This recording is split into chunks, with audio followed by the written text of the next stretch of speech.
Évangile de Jésus-Christ selon saint Luc. En ce temps-là, quelques Sadducéens, ceux qui soutiennent qu'il n'y a pas de résurrection, s'approchèrent de Jésus et l'interrogèrent.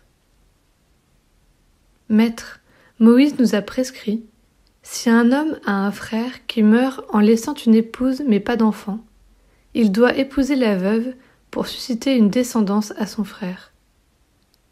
Or il y avait 7 frères. Le premier se maria et mourut sans enfant. De même le deuxième, puis le troisième épousèrent la veuve, et ainsi tous les 7. Ils moururent sans laisser d'enfant. Finalement la femme mourut aussi.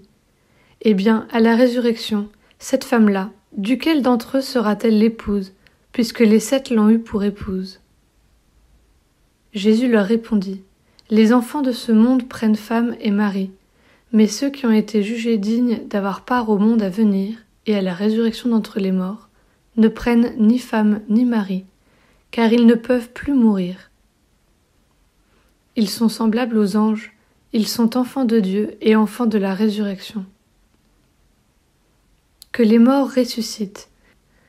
Moïse lui-même le fait comprendre dans le récit du buisson ardent, quand il appelle le Seigneur le Dieu d'Abraham, Dieu d'Isaac, Dieu de Jacob. Il n'est pas le Dieu des morts, mais des vivants.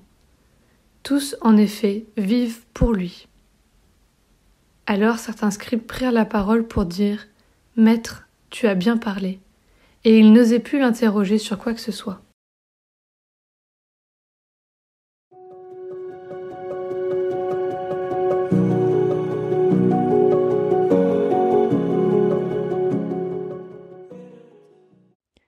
À la fin de cette discussion houleuse avec les Sadducéens, Jésus donne une clé de compréhension importante.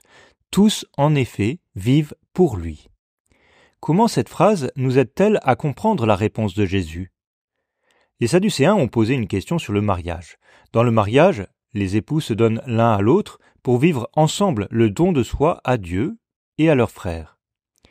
Les Sadducéens avaient mis l'accent uniquement sur l'aspect terrestre et provisoire du mariage, le don de soi à l'époux ou à l'épouse. Il est d'ailleurs vraisemblable qu'ils aient considéré le mariage davantage comme une possession que comme un don reçu. Jésus, au contraire, réoriente la perspective. Le mariage n'est pas une fin en soi, mais un moyen pour se tourner vers Dieu et vers son royaume. Tous, en effet, vivent pour lui. Quelle que soit notre vocation, que nous soyons engagés ou non dans le mariage, cet évangile devient alors l'occasion de vérifier comment notre vie terrestre nous conduit effectivement à vivre pour Dieu.